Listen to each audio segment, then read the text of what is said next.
Ya, Iya, kalau menjawab betul, tadi ya, betul. akankah Prabowo Subianto bertemu dengan Megawati Soekarno Putri, ini kan ada sinyalemen ketika Ketua TKN Roslani mendatangi ya kediaman Megawati Soekarno Putri, bahkan kedatangannya udah sampai 2 kali ya. Nah, itu dia. Akhirnya apakah ada tanda-tanda ya, ada spekulasi gitu ya. apakah kedatangan ini hanya sekedar silaturahmi atau mungkin ada agenda lain?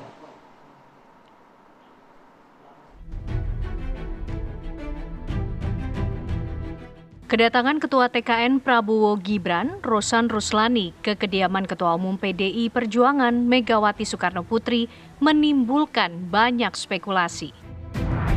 Banyak yang menerka-nerka maksud kedatangan Rosan menemui Megawati Soekarno Putri. Apalagi Rosan sampai 2 kali menyambangi kediaman Megawati saat digelar acara open house terbatas PDI Perjuangan Rabu lalu. Santer beredar, tim kemenangan nasional Prabowo Gibran tengah berupaya membujuk PDIP untuk bergabung ke pemerintahan baru pimpinan Prabowo Subianto nanti. Meski begitu, Sekjen PDIP Hasto Kristianto membantah ada pembicaraan politik saat Rosan bertemu dengan Megawati. Ia juga membantah dugaan Rosan membawa pesan khusus dari Prabowo untuk Megawati menyusul rencana pertemuan keduanya. Sebelumnya, Rosan menemui Menteri Sekretaris Negara Pratikno di Gedung Kementerian Sekretariat Negara, Jakarta Pusat. Namun, ia membantah pertemuan itu membicarakan politik. Lantas, apakah kedatangan Rosan murni silaturahmi atau ada agenda tertentu? Benarkah kunjungan itu merupakan rangkaian dari upaya rekonsiliasi antara Prabowo dan Megawati? Lalu, kapan Prabowo dan Megawati akan bertemu?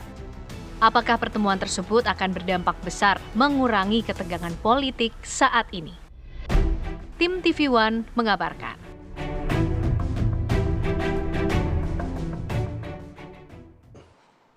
Ya, Hari Raya Idul Fitri ini menjadi momentum untuk menjaga silaturahmi, mempererat silaturahmi. Dalam dunia politik juga tadinya mungkin ada sedikit renggang gitu ya. Nah, kali ini jangan-jangan sudah ada jalan, sudah ada celah untuk saling mendekatkan diri satu sama lain. Pertanyaannya, akankah Prabowo Subianto ini bertemu dengan Megawati? Kapan pertemuannya? Lantas kira-kira juga apa yang akan dibahas ya? Itu yang menjadi dialog utama kita di pagi hari ini. Kita juga sudah kedatangan bapak-bapak. Selamat pagi semuanya. Pagi. Kenalin Mas Faizin. Maaf lahir batin. Baru ketemu sekarang sama bapak-bapak ini. Ya, sudah hadir di samping kanan saya Bang Habibur Rahman, politisi Partai Gerindra. Selamat pagi Bang Habib. Pagi Bang. Kemudian sudah ada Bang Firman Jaya Daily, politisi senior PDI Perjuangan. Selamat pagi Bang. Selamat pagi, Bang Mbak. Firman. Ya, Mas. Kemudian ada M3 Andika, analis politik Universitas Bakri. Selamat pagi Mas Selamat Andika. pagi, Andika. Ini pagi-pagi bajunya agak-agak senada juga ya semuanya. Sudah Oke. silaturahim. Udah iya. Ya, Sudah mengarah-ngarah. Udah mengarah-ngarah. Udah mengarah, Oke. Dia langsung dijawab sama Bang Habib ya. Bang Habib, ini kira-kira sudah jelaskah gitu ya Megawati Soekarno Putri akan disamperi ataupun akan ada pertemuan antara keduanya dengan Prabowo Subianto gitu? Ya, saya pikir ini kan momen yang baik, Ramadan dilanjut Syawal, ini kan memang momentum orang membina kembali keakraban, ya kan ya, keguyuban. Apalagi tokoh-tokoh bangsa yang memang selama ini bersahabat. Ibu Mega dengan Pak Prabowo itu sudah sebegitu dekatnya selama ini, ya. Sampai-sampai ada beberapa event yang secara politik seharusnya dianggap berpotensi merusak hubungan mereka, ternyata enggak. Event pemilu 2014, 2019 itu kan kontestasi yang betul-betul alot ya. Jadi sebenarnya hubungannya baik-baik saja gitu ya Bang? Ternyata setelah melewati momen yang besar begitu ya, yang begitu dramatis, istilahnya persahabatan mereka berdua itu, beliau berdua itu tetaplah baik ya kan, tetaplah terbina. Jadi ujian apa lagi yang lebih berat yang bisa menggoyahkan persahabatan dua tokoh ini? Saya pikir nggak ada. Pemilu kemarin dinamika biasa, ya ada perbedaan pilihan ya. Kalau kontestasi ini kan insya Allah setelah MK kan selesai. Ya, minggu depan Mau kan lagi, kita kan punya tugas-tugas besar bersama. Nah itulah bedanya dengan saya gini ya. Kalau dua tokoh itu kan, tokoh-tokoh itu selalu yang dipikirkan soal bangsa gitu kan. Melulu ya. Mungkin 100% mereka pikirkan itu gitu loh. Nggak ada ruang di hati mereka itu ego lagi, pribadi lagi, baper-baperan, menurut saya sih nggak ada. Jadi tinggal tunggu waktu menurut saya ketemunya. Jadi udah confirm kemungkinan besar 100% terjadi, hanya tinggal menunggu waktu. Menurut saya seperti itu. Oke, menurut Bang Habib begitu. Ya. Menurut Bang Firman begitu juga? Iya, soal persahabatan itu satu posisi secara politik dan kultural ya. Apalagi dalam suasana sawalan ya, dengan semangat lebaran. Tentu kita pahami itu kita ini sebagai sesuatu hal yang positif.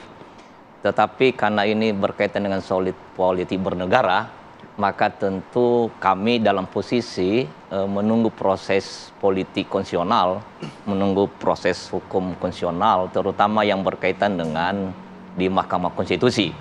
Karena itu merefleksikan apa yang menjadi sikap pendirian 03 dan sikap pendirian PD Perjuangan juga tentu bersama partai politik yang lain untuk menghormati konstitusi kita, menghormati juga kualitas demokrasi kita.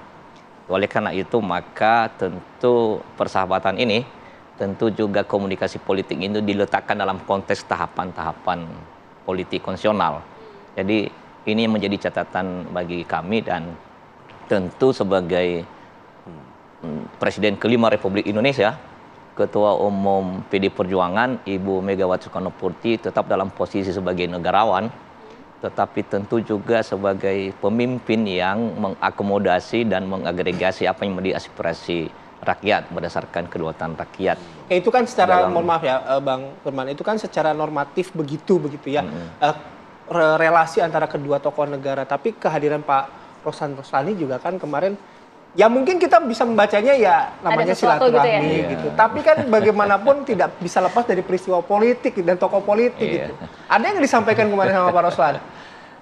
Iya, tentu apa yang disampaikan oleh Sekjen PD Perjuangan Mas Hasto Kristianto, kami dalam posisi memperkuat pernyataan tersebut. Memang menjadi bermakna politik karena dalam konteks penyelenggaraan pemilihan umum. Dan baru selesai penyelenggaraan pemilihan umum, Pilpres, dan sekarang memasuki tahapan-tahapan menunggu hasil dari Mahkamah Konstitusi. Tapi sesungguhnya ini silaturahim kultural, pertemuan biasa, karena juga Pak Rosan sebelum ini kan sudah pernah juga datang tahun-tahun sebelumnya. Sehingga kami memandang bahwa itu seperti pertemuan biasa. Oke, Bang Firman, apakah ini sebenarnya ada perbedaan gitu dalam PDI Perjuangan juga gitu? Karena kan menurut informasi juga sebenarnya Ibu Mega sudah memberikan komunikasi gitu untuk Mbak Puan bertemu dengan Prabowo Subianto. Apa ini juga ada perbedaan gitu di PDI Perjuangan? Ada yang menginginkan ya udah nggak usah ada pertemuan, atau ya udah ada pertemuan gitu? Kalau sikap pendirian politik PDI Perjuangan kan di bawah kepemimpinan Ibu Mega itu satu komando. Oke, artinya jadi itu artinya tidak gitu ada ya? Perbedaan. Kalau misalnya ada perspektif dalam rangka melihat misalnya pemilu, kemudian juga dalam melihat Mahkamah Konstitusi, pada asalnya itu sama. Bahwa misalnya dalam rangka membangun kualitas komunikasi politik misalnya dengan pemimpin-pemimpin bangsa dan negara, pemimpin-pemimpin partai politik, sebetulnya juga pada saya sama itu loh. Yang membuat beda itu kan ya media-media seolah-olah karena biar ramai sekalian. Padahal sebetulnya juga tidak ada persoalan. Misalnya soal tadi dalam tabayun, kalau kita itu tabayun sekarang. Iya, jadi itu tidak ada perbedaan secara signifikan dan kita di bawah kepemimpinan komando satu garis, yaitu Ibu Megawati Soekarnoputri. Baik. Itu dari Bang Habib. Tapi kami menangkap bahwa tentu Ibu Ketum ya, Ibu Mega tentu menunggu juga proses politik konstitusional. Berarti kemudian setelah proses 22 April gitu konstitusional dan gitu. itu direfleksikan dengan tulisan di salah satu media cetak harian ya. Saya kira posisi pendirian PD Perjuangan di bawah kepemimpinan Ibu Ketua Umum, disitulah kita akan berjalan sedemikian rupa. Sudah jelas begitu ya. Iya, karena semua menghargai, menghormati, tanpa mengurangi kualitas persahabatan. Seperti yang disampaikan tadi Bung Habib ya. Ya, saya ke Mas Andika. Mas Andika, standing point-nya sudah jelas ya dari kedua tokoh ini. Tapi kalau dari analisa Bang Mas Andika, ini silaturahmi Syawal atau silaturahmi politik? Menurut saya ini tinggal menentukan menunya apa. Apakah masih opor atau sudah nanti berubah jadi menu harian. Yang jelas tanda-tanda pertemuan Prabowo Megawati sudah sangat kuat ya Mas dan Mbak ya. Pertama, 2 kali kunjungan Rosan ke rumah Megawati itu bukan tanpa alasan menurut saya. Kalau hanya sekedar silaturahim lebaran cukup 1 kali. Tapi yang kedua ini kan lebih lama kemarin. Yang kedua juga Pak Jokowi dan Pak Prabowo bertemu 2 kali juga kemarin. Dan indikator kedua menurut saya juga adalah terkait dengan peran Mbak Puan yang selama ini menjembatani komunikasi antara pihak Pak Prabowo dengan pihak PDIP. Jadi peran Mbak Puan ini sangat sentral dalam proses komunikasi politik yang sedang dingin antara Bu Mega dan Pak Jokowi ya, yang kebetulan saat ini bersamaan dengan Pak Prabowo Subianto. Dan yang ketiga, menurut saya juga terkait dengan hak angket yang sudah agak mereda isunya hari ini. Gitu ya. Dan 3 indikator tersebut, ya saya mencatat bahwa ini sinyal-sinyal bahwa pertemuan Prabowo dan Megawati tinggal menunggu waktu saja. Tetapi tentu ini masih sebatas komunikasi politik, saya melihatnya. Belum sampai kepada rekonsiliasi politik. Jadi hanya sebatas komunikasi politik. Dan dalam momen seperti ini, menurut saya yang paling membutuhkan berkomunikasi dengan Pak Prabowo adalah PDIP itu sendiri, Mas. Ketimbang dengan Pak Prabowo itu sendiri. Ya, secara taktis ya. Karena kalau secara taktis, koalisi pemerintah hanya tinggal membutuhkan 10 kursi lagi, 10-11 kursi lagi di DPR. Dan cukup menggandeng Nasdem atau PKB untuk bergabung dengan koalisi pemerintahan.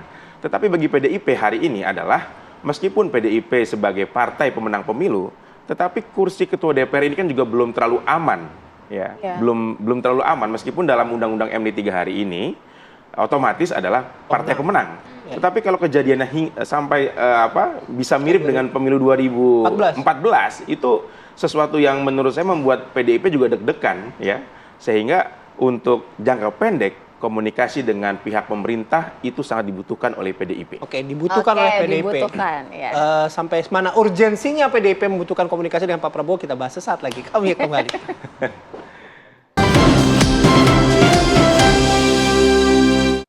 Tadi sebenarnya balik lagi kenapa ya? Ya karena tadi pagi pas Mas Rosan datang kan Ibu masih di dalam. Nah, sehingga kemudian setelah semua tamu-tamu dan juga pada berdatangan siang hari beberapa menteri, kemudian Mas Rosan datang kembali. Ya. Jadi maksudnya memang dicarikan waktu khusus ya? Ya bukan, karena tadi belum sempat salaman sama Ibu Mega. Ya. Apakah membawa pesan juga dari Pak Prabowo gitu untuk Ibu? Tidak ada. Jadi ini murni silaturahim dalam rangka Idul Fitri, saling maaf-memaafkan dan tidak ada hal-hal yang terkait dengan politik kekuasaan, tapi politik itu sebagai kehidupan, itu dibahas. Ada jamuan khusus nggak Mas buat Pak Rosan tadi dari Ibu Mega gitu? Ya semua sama, terakhir Ibu nawarin kalau mau minum kopi, teh, akhirnya Mas Rosan lebih memilih teh, ada Mbak Puan juga, dan juga Pak Arifin Tasrif, ya Menteri SDM. Pesan-pesan semangat perjuangan tadi, ya ke Mas Rosan yang berasal dari pengalaman Ibu, sehingga Mas Rosan mengatakan, aduh pengalaman Ibu ternyata sangat luar biasa, penuh semangat juang. Tadi juga didampingi oleh Pak Abdullah Aswar Anas. Jadi mendampingi Ibu menerima Pak Rosan dalam satu meja. Tadi ada Pak Abdullah Aswar Anas, ada Mbak Puan, ada Pak Arifin Tasrif, dan kemudian saya. Dalam ya kita sedang komunikasikan memang dalam silaturahmi Idul Fitri ini komunikasi sama anak bangsa sebagai orang Timur itu adalah biasa. Oleh karena itu komunikasi sedang dijalankan antara kedua belah pihak. Nanti kita pasti media akan mendengar dan kemudian akan dikabari kalau memang sudah waktunya. Demikian.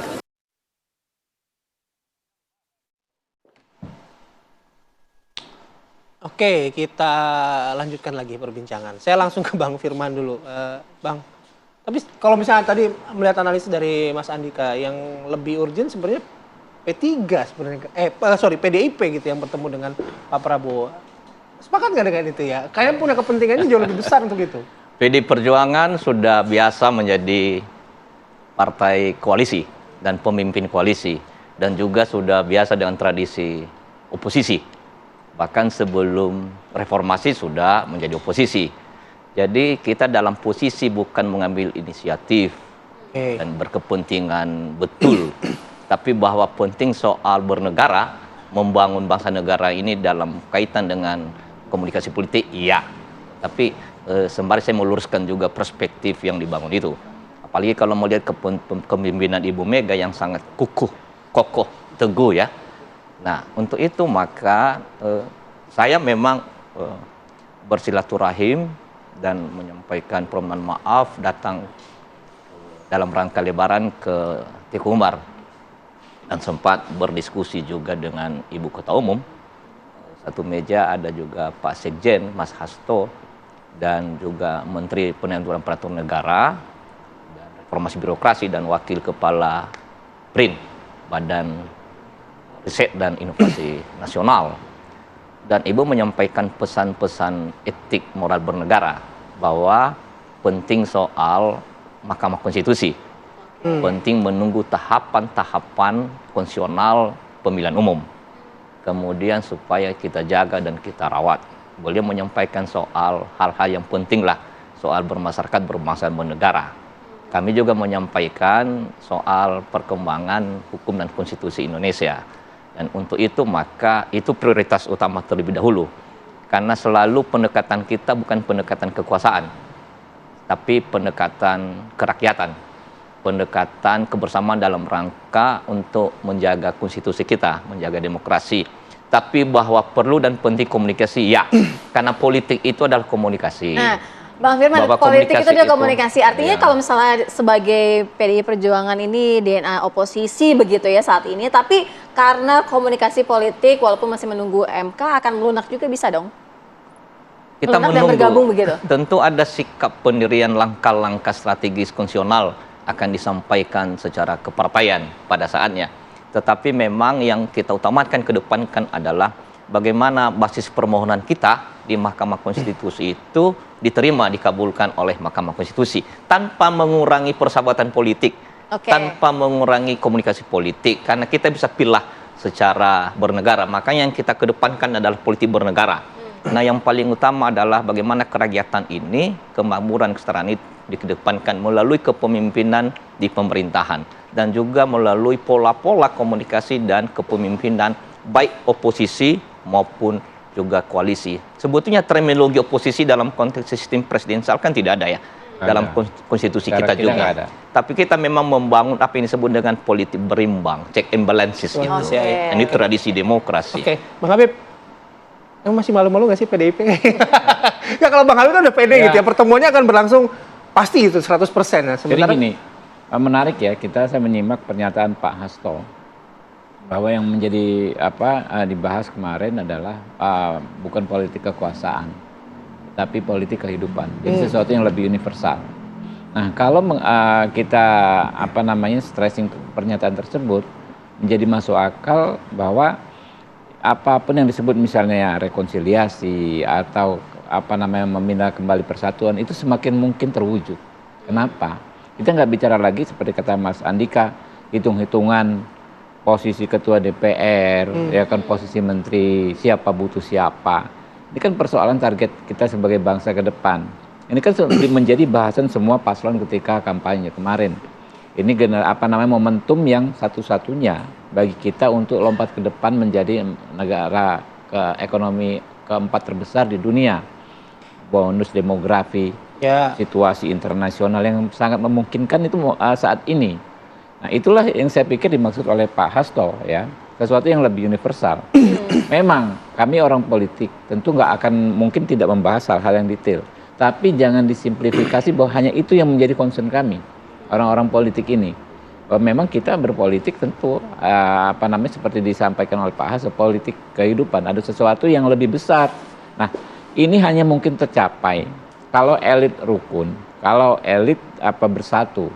Nah, bersatunya itu menurut saya kalau kita bicara bersatu yang paling pas memang kan ada di pemerintahan. Kalau menurut saya ya kan ya. Walaupun negara butuh juga sebenarnya Bang check and balances juga gitu. Pasti. Nah, karena itu kan menarik. Lagi-lagi saya mengutipnya Pak Hasto. Dan abang saya ini ya Bang Firman, nggak ada istilah oposisi. Yang ada di dalam pemerintahan, di luar pemerintahan. Itulah bedanya kita dengan ini. Ketika di luar pemerintahan pun teman-teman kan sportif. Ya, orang oposisi yang suportif, tidak asal boikot, tidak asal tentang, tidak asal tolak gitu kan. Yang baik-baik mereka dukung, tapi yang kurang baik mereka kritisi. Ya itu juga bagus, nggak ada masalah, itu kan opsional. Jadi kan sekarang langkahnya Gerindra untuk mengajak PDIP bergabung dalam pemerintahan, begitu kan? Secara simpel begitu kan? Itu bukan persoalan Gerindra PDI saja sebetulnya. Ini persoalan kepentingan kita sebagai bangsa kok. Ya, guyupnya elit, rukunnya elit ya. Apalagi partai sebesar PDI Perjuangan. Ya, menurut kami kan sangat pas ya kalau kita implementasikan politik merangkul dengan rekan-rekan kami ini gitu loh. Nah, Gerindra berarti dan PDIP elitnya sekarang sudah guyup? Menurut saya sejak dahulu memang guyup terus. Oh ya udah. Oke, nanti saya tanya ke Mas Andika ya. Nggak lama lagi.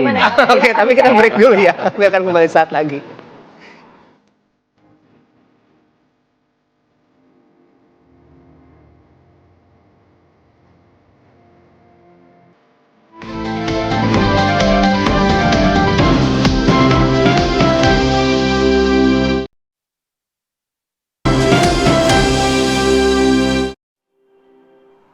Ya, kita lanjutkan dialog saya ke Mas Andika. Mas Andika, kalau kita tadi sudah mendengarkan bagaimana dengan dinamika komunikasi yang disampaikan gitu mengenai dinamika politik yang terjadi saat ini. Artinya seberapa besar sih kans PDI Perjuangan ini akan segera bergabung? Ngelihat tanda-tandanya sangat besar sekali untuk bergabung ya PDIP. Pertama, PDIP punya pengalaman untuk merangkul Pak Prabowo dan Pak Prabowo juga punya pengalaman dirangkul oleh PDIP di pemilu 2019 kemarin. Jadi menurut saya culture atau budaya saling merangkul dalam politik nasional itu sudah dimulai sejak tahun 2019. Yang kedua tentu hubungan baik antara Pak Prabowo dan Bu Megawati itu sudah cukup panjang juga, bahkan pernah menjadi pasangan capres dan cawapres di 2014. Dan yang ketiga 2009 ya. Yang ketiga kalau saya melihat dalam politik itu ada istilah you are my opponent but not my enemy. Jadi meskipun Anda lawan saya, tapi Anda bukan musuh saya gitu. Nah ini saya pikir juga relevan dalam membaca situasi politik pada hari ini gitu ya. Meskipun Bu Megawati, Pak Prabowo, Pak Jokowi pernah menjadi oponen satu sama lain, tetapi mereka tidak memandang hubungan di antara mereka adalah hubungan konfliktual, hubungan permusuhan. Dan ini cukup menjadi dasar bagi kita untuk melihat PDIP memiliki kans yang sangat besar sekali untuk bergabung dengan koalisi pemerintahan. Tetapi justru memang ada pihak yang akan deg-degan ya dengan bergabungnya PDIP kepada koalisi pemerintahan, terutama PKB dan juga Nasdem yang sudah menjalin komunikasi lebih awal dengan Pak Prabowo. Kalau Gerindra dan koalisi pemerintah berhasil mendapatkan PDIP dan PDIP juga legowo untuk bergabung dengan pemerintahan, maka 110 kursi itu sudah diamankan oleh koalisi pemerintahan dan lebih dari 50%, 60%. Tidak lagi membutuhkan partai-partai lainnya, dan tentunya jumlah kursi yang dibagi-bagi juga agak relatif lebih sedikit gitu ya, tidak berkurang banyak kalau melibatkan PKB dan juga Nasdem. Dan saya juga melihat bahwa bagi Pak Prabowo memang merangkul PDIP adalah koalisi strategis ya. Dan ini saya membacanya Bang Habib ya, jangka panjang untuk 2029 bagi kemenangan Partai Gerindra juga, karena akan lebih aman bagi Gerindra untuk merangkul PDIP bersama-sama dalam pemerintahan. Kalau PDIP berada di luar pemerintahan, di pileg PDIP bisa sangat outstanding nanti dalam mengkritik pemerintah. Tetapi bagi PDIP, tentu ini koalisi taktis jangka pendek ya. Yang tadi saya sampaikan, saya masih berkeyakinan Bang Habib bahwa meskipun sudah ada kesepakatan informal, Ketua DPR akan diberikan kepada PDIP, tapi kalau situasinya dinamis, bisa jadi Undang-Undang MD3 menjadi operasi politik dari koalisi pemerintahan. Dan itu tentu tidak diharapkan oleh PDIP pada hari ini. Oke, itu kan sangat optimis kalau Mas Andika. Bang Habib juga sebenarnya kan optimis kan, tidak ada obstacle lagi sebenarnya untuk merangkul PDIP. Ya nggak ada hambatan ideologis, nggak ada hambatan psikologis ya. Kita bisa bertemu dalam satu koalisi menurut saya. Cuma memang momentum saja. Tinggal menunggu momentum yang pas. Nah, momentum ini kan kalau di kampung itu kan Lebaran tuh sebulan. Syawal itu kan sebulan. Ditunggu sebulan ini berarti ya Bang ya. Jadi santai ya lah. Saya pikir nggak jauh lah. Pasti namanya rekonsiliasi Syawal ini kayaknya. Namanya bakal begitu gitu. Nah sekarang bolanya di Bang Firman. Udah rekonsiliasi Bang. Udah ada soal koalisi. Iya udah ada koalisi, ada rekonsiliasi. Posisinya gimana? Apa memang masih harus menunggu karena MK kan 22 April kan keputusannya. Berpengaruh banyak nggak nanti? Ya tentu kualitas putusan MK itu kan berpengaruh tentunya, karena sampai sekarang kita tidak tahu apa hasilnya. Apakah menerima, mengabulkan permohonan dari 03, terutama kami kebetulan tim hukum prinsipal 03 Pak Ganjar dan Pak Mahfud, atau juga bisa tidak pada posisi menerima, mengabulkan. Itulah yang menjadi catatan utama untuk menyusun agenda politik konstitusional berikut. Sama seperti misalnya kemarin ketika KPU belum melaksanakan rapat pleno penetapan perolehan suara, itu menjadi pegangan utama juga dalam rangka misalnya berkaitan dengan misalnya pengajuan angket dan seterusnya, yaitu ada kalkulasi strategis politik ideologinya di situ. Nah, tetapi kita selalu mengedepankan pendekatan politik bernegara, bukan dengan pendekatan kekuasaan ya. Jadi politik berkerakyatan, politik berkemanusiaan. Karena partai politik adalah instrumen politik justru untuk bisa membangun politik kebudayaan, politik kebersahajaan, politik kemakmuran dan kesejahteraan. Jadi itulah instrumen politik. Makanya dalam konstitusi itu kan, yaitu partai politik adalah saluran politik dalam rangka mewujudkan keadilan kemakmuran itu. Nah, dalam konteks itu maka bisa jadi komunikasi politik tadi, bangunan politik yang sudah terbangun bisa dimaknai dalam rangka memperkuat kenegaraan melalui posisi-posisi politik strategis. Jadi itu menjadi catatan. Tetapi kembali lagi, yaitu bahwa kita menunggu tahapan-tahapan konstitusional, dan itu belum selesai. Bang Firman, tapi begini, kan sudah ada pasti paling tidak pembahasan bocorannya. Kalau misalnya putusan itu diterima, seperti apa nanti kelanjutannya? Kalau tidak diterima, seperti apa kelanjutannya? Partai kan memitigasi, partai kan memitigasi pasti kan Bang. Ya ada gitu, apalagi, plan A, plan B-nya ya gitu. tentu, tapi apalagi partai politik PDI Perjuangan kan sudah biasa dengan pilihan-pilihan. Karena ini partai lama, partai yang sudah kenyang dengan tradisi politik demokrasi apapun, koalisi atau oposisi atau politik keseimbangan, itu tentu banyak pilihan-pilihan. Tetapi bukan dalam konteks ini kami sampaikan, dan kami kembalikan kepada Ibu Ketua Umum, Ibu Megawati sebagai pemimpin tunggal yang punya hak prerogatif untuk memutuskan apa yang menjadi agenda politik.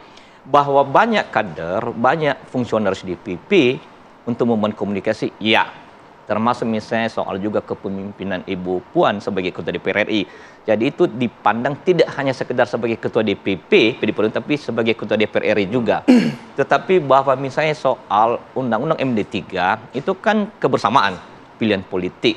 Kita juga memandang Undang-Undang MD3 itu tidak sekedar pendekatan kekuasaan, sangat praktis pragmatis.